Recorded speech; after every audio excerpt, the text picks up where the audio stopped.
Kasi it's lunchtime. Bumili ako ng pad thai at spring rolls. Still hot.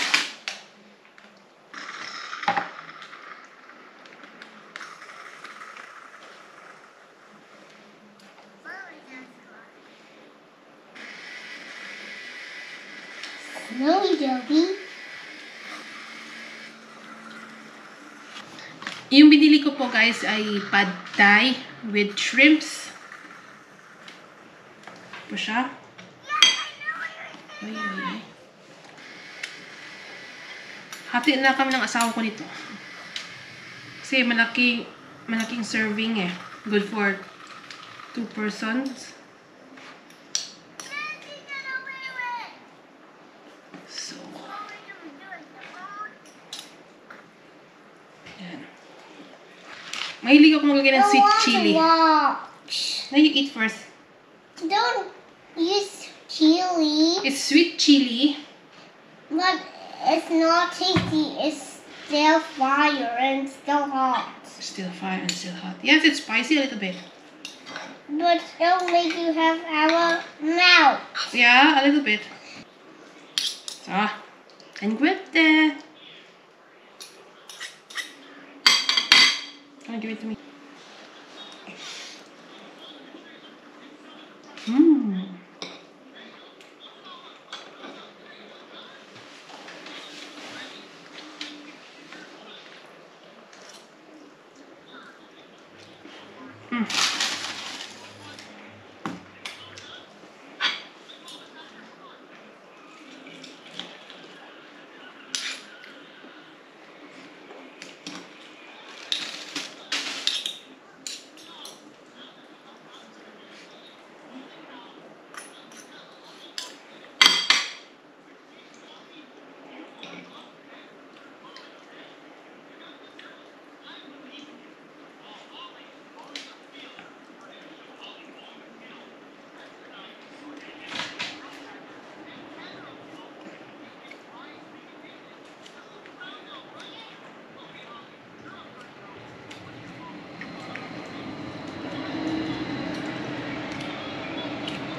Hi guys! Magpapump po tayo ng swimming pool. It grows it. What is that? It grows it here. Ah, yeah, it's a cherry tomato. You can eat it. No, you can eat it. Try. You try it. Eat it. Nay, you. Are you hungry? No, I'm full. What? Don't throw it there. Who's that? Hello.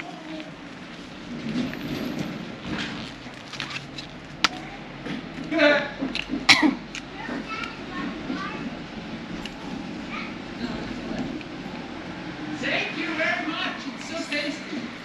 Julian. Take a shower. Thanks for the cake, huh? It was Yeah, okay. You're welcome. That's the hole. What's the hole? No, I think it's here. Look at that over there. What? Look, this. That's one. Yeah. Ah, this. Do we go see the hole? Yeah, I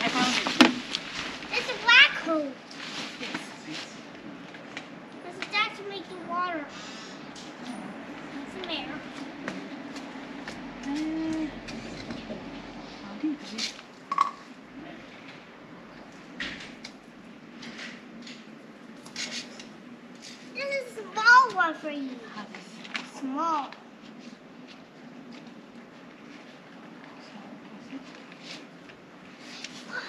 There's a swing. Oh, you can swing. Wait.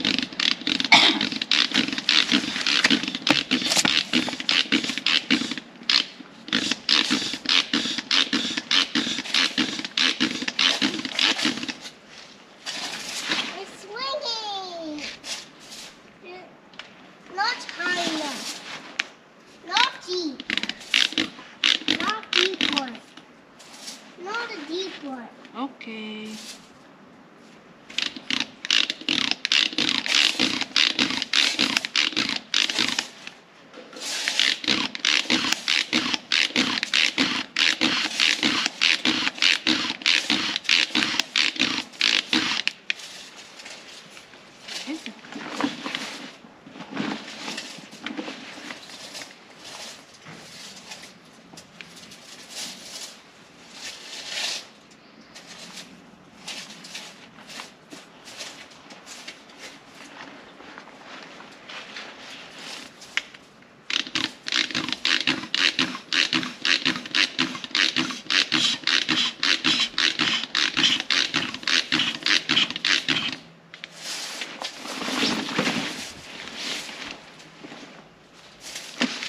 I don't know, but I think there is a pump. Mommy, look at this hole. Mommy, look at this hole. Yeah, Omen. That is a big hole. It makes water go away.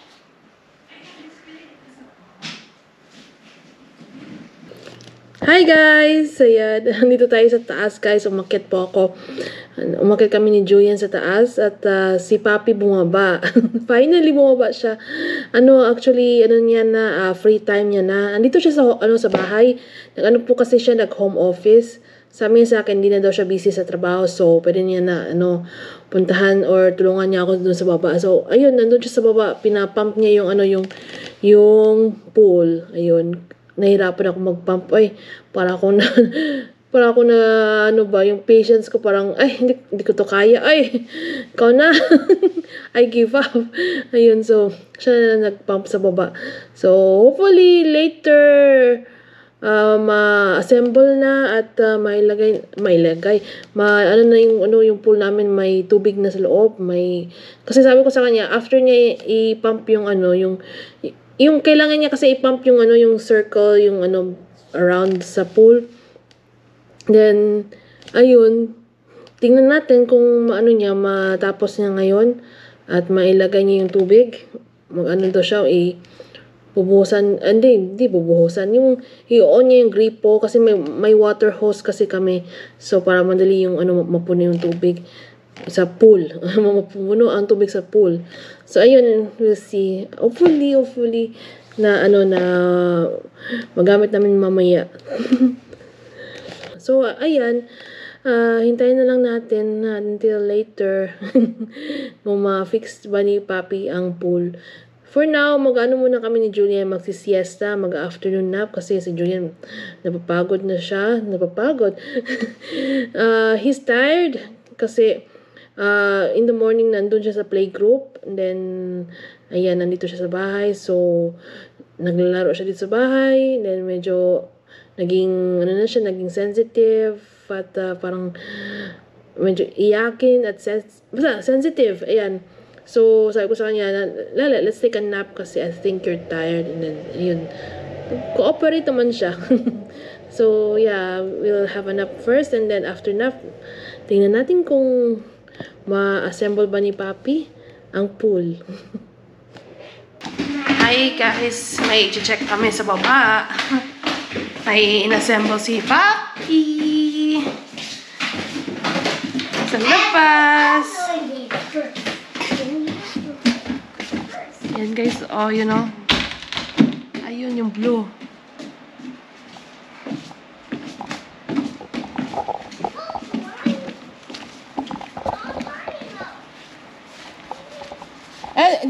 Don't go yet in the water because it's not yet fetid. Yeah, it's not yet fetid.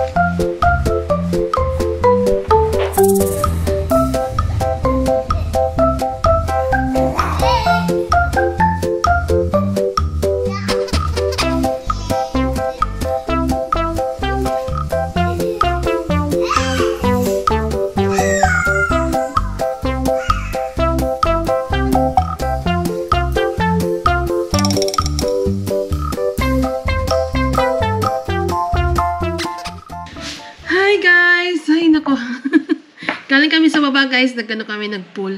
Ay, ang ganda ng araw ngayon. maraming happenings. At finally, na-assemble ni Papi V yung pool. At napuno siya. Oh, almost full ang tubig sa pool. But, yan, nagamit namin ni Julian kasi we cannot wait. Ako din, na-excite rin ako Na-excite rin ako sa pool. Kala ni Papi si Julian lang ang excited. Ako din excited sa pool. Pero pagpunta sa tubig, agoy, ang lamig-lamig. Ayan, but it was nice. It was really I can say that it's one of the unforgettable and memorable. Kahit ganito lang kasimple na happiness, nakakaano rin sa heart natin. Ayan, thank you so much guys sa inyong suporta sa aking previous vlogs. I was really talaga na I cannot ano daw yan? Mixed emotions si Mom Shi. I would like to share something what happened last week. It was really memorable talaga, especially kay Julian. Kasi last week po kasi yung last Wednesday, September 13, birthday po niya. He was celebrating his 4 years old. Ayan, 4 years old birthday. Yan, 4 years na siya, guys. Mabilis ang panahon. Mabilis talaga ang panahon ngayon. So yes, guys, 4 years old na siya. Mabilis talaga ng panahon. Time flies talaga. Anyway, yeah. Yung last Wednesday kasi, before that, ako, tinanong ko si Julian kung anong gusto niya sa playgroup niya. Kasi, yun, weekday. So, tinanong ko siya kung gusto ba niya na cupcakes or gusto niya ba cake na dalhin ko doon para share niya sa mga friends niya. So, yun, sabi niya na daw yung gusto niya yung cupcake na may candies on top. So, sabi ko, anong candies on top? Smarties. Kasi diba, yung Smarties, chocolate covered with candy. So, yun ang gusto niya. So, yun ang ginawa ko last, Tuesday night. And then, pagka Wednesday, ayun, bit ko yun. Then, dinala ko siya, hinatid ko siya sa Spielgruppe, playgroup niya. Then, ayun, enjoy siya. Then, tinanong ko siya after nun, sabi ko, how was your cupcakes? Did your friends like it? And then he said, yes, they like it, mommy. I gave my cupcake to my friend. Sabi ko, si Julia nag-share ng food, nag-share ng cupcake. Sabi ko, did you eat a little bit? Yes, a little bit. I said, okay, but did you like it? Yes. So, yun. Mahilig kasi siya mag-share ng food niya. So, ayun, happy ako na, happy siya.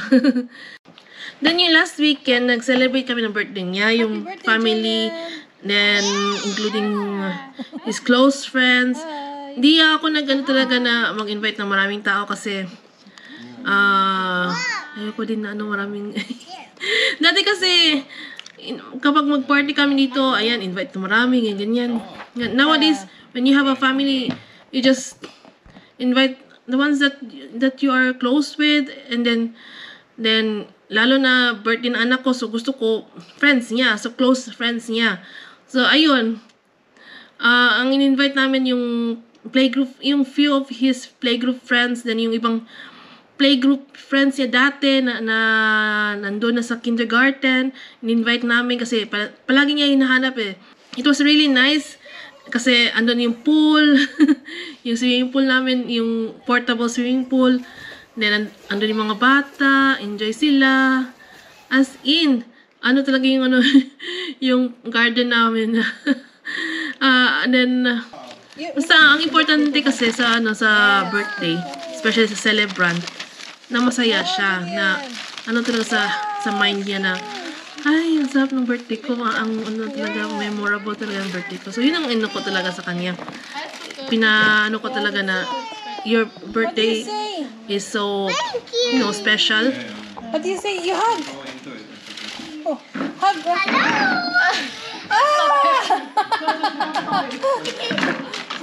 Ah!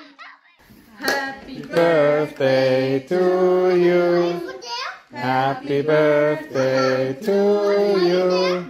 Happy birthday, liebe Julian. Happy birthday to you. Geburtstag, viel Glück. Geburtstag, viel Glück. Zum Geburtstag, liebe Julian. Zum Geburtstag, viel Glück. Yay! Oh! Story ko ba sa inyo yung ano, yung nangyari sa akin yung before ako nag-gave birth kay Julian. Ang ganito kasi siya, guys. Before my water broke, yung tubig. Kumain kasi ako ng spicy sausage. Ang tawag ng French sausage siya. Ang pangalan merguez. So, may in-order kasi yung asawa. Gusto ko siya. Isa sa mga favorite kong sausage. Then, ayun, nag-order si hubby. Then, ayan, nandun sa freezer. Then, yung day before ako nag-give birth, yun ang kinain ko. Kasi lumalaw yung bibig ko. Isa ko, I want sausage. I want a bit spicy. And then, ayun, kumain ako ng hindi lang isa, hindi lang dalawa. I think 4 pieces. Oh! Medyo malaki kaya yun. Malaki pero payat. Malaki pero payat siya. Then, ayun, as in, talaga ako, busog ako noon. Then, pagka, ayun, sa around 3 a.m. the next day, ayun, yung tubig, kala ko ihi. Sabi ko, tong basan, sa ilalim. Sabi ko, wala ka. Pero hindi ako nakaihi sa, sa bed namin. Basta na-feel ko na parang gusto ko umihi. So, umihi ako. And then, umihi ako sa, tumakbo, first, patakbo ako sa bathroom. Pero hindi na kaya na ihi ako sa pants ko, sa pajama. And then, ayun, ginising ko si Javi. Ilang beses ko siya binato ng tsinelas sa kama. Kasi hindi ako pwede lumapit sa kanya kasi basa ako eh. Then, second round na naman na basa, yung basa, ihi. Sabi ko, takbo ko sa toilet. Sabi ko, grabe naman itong karami ng tubig na lumabas sa akin. Sabi ko, nagpanik ako. Sabi ko, baka ito na yun. So, ayun. Binato ko na naman siya. Hindi siya magising. So, nilapitan ko siya sa, hey! Nagulat yung asawa ko, huh? What happened? And sabi ko, I think my water just broke. Because nagising siya. Yan, in-explain ko sa kanya. Because I just, I felt a bit strange. And then, yung amount ng, ng urine ko, masyado marami. So, ayun, sabi niya, hindi siguro. Kasi, ang due date ko kasi, October 3? October 3 or October 4. And then, ayun, it was so funny. And then, September 13, Friday the 13th. Friday the 13th siya. September 13, Friday the 13th siya. So, ayun, tumawag si Javi sa emergency sa hospital.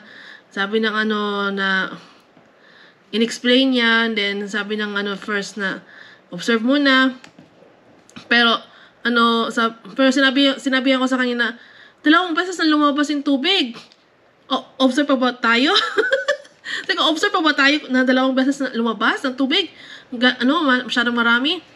Lang talaga ako, guys, na parang nagpapanik na ba na namumutla na, ewan ko. And then, sige, in-insist ng asawa ko yung sa emergency na punta na lang kami doon. Then, pagpunta namin doon, nag-taxi kami. It was so funny. Kasi, may bag na kami, may dala na kaming bag. Then, yung taxi, sabi namin na, na emergency sa hospital. Cause I'm pregnant, ganyan. Dalawa kasing section yung hospital. May hospital para sa mga women, yung mga kids, hindi pala, dalawa, tatlo. Yung isa, University Hospital, dyan yung mga general, yung mga may sakit, may mga this and that. Then sunod, women's hospital, yung mga buntis, may mga something sa sa women, ganyan. And then the next part is the children's hospital. So, dikit-dikit lang yan sila, guys. Then, yung taxi driver, pinaano kami doon sa University Hospital. Sabi ko, I don't think it's this one because the women's hospital is the other side and I'm pregnant. Then, ayun, sabi niya, sige. Okay. Then, U-turn siya na nandun. Then, pagpunta namin dun sa emergency room ng women's hospital, it was so, timing, guys, timing as in, chinek na ng doktor at ni nurse na it is the time na daw kasi na daw yung parang yung opening. Pero kasi si Julian, yung ulo niya nasa taas, yung katawan niya, yung paa niya nasa baba. So hindi siya pwede normal delivery. So kailangan talaga cesarean. So sabi naman ako sa doktor ko in advance na sige, cesarean na lang kasi ayoko din ipamasahe, ipamove yung baby sa kabilang sa tamang pwesto kasi ayoko yung anong tawag niyan, yung baka mag-deform ba ganun or yung mga feeling ng isang ina. So ayun, hindi ko siya pina-move or pina-masahe, ganyan yung tiyan ko. So, sabi ko, sige, ko na lang siya, cesarean. So, ayun, nagpa-cesarean section ako. Nakaschedule na siya sa day na yun. 3 a.m. yun, guys, yung nag-break yung water ko. 3 a.m. Then, mga 5 or 4, punta kami sa hospital. Then, nag-wait kami. Then, binigyan na kami ng schedule ng giving birth. 8 o'clock, in the morning. So, sabi ko, sige. Then, grattle na ako, guys. Di ko, look ko, ang inuna ko talaga inisip, yung cons, yung mga disadvantage sa cesarean, ganyan. Sabi ko, sige na, bahala na. Kaya ko to. Basta, ang importante, healthy si baby. Ayan. Then, ayun, pagpakanak ko, biniro ko pa yung surgeon Sabi ko, pinakita niya sa akin si Julian. Nilagay niya sa akin dito. Yung kalahating katawan ko naka-cover. Nilagay niya sa akin dito. Sabi ko, nag-joke pa ako. Sabi ko, good thing that our baby is not blonde. Yung asawa ko tumasang ha? Tsaka yung doktor yung tumawa. Kasi yung Dr. Blonde. Nag-joke pa ako dun sa Ay, nako. Ayan. Ay, sinabihan mo pa yung doktor, yung surgeon na, ay, good thing it's not blonde ang baby. Hindi ko talaga yung makalimutan. So, yun guys, yun yung story na when I gave birth to Julian. Ay, doon pa talaga sa surgery room pa ako, nagbiro pa ako. Nagtaka yung surgeon Kasi blonde yung surgeon, blonde. So, ayan. Woo, mami. Ayan, and yan, he's already 4 years old, guys. Bilis ng panahon. At ayan, until here muna, guys, ha. At maraming salamat po sa inyong suporta. At please don't forget to like and subscribe my channel. And please click on the notification bell down below. Thank you so much!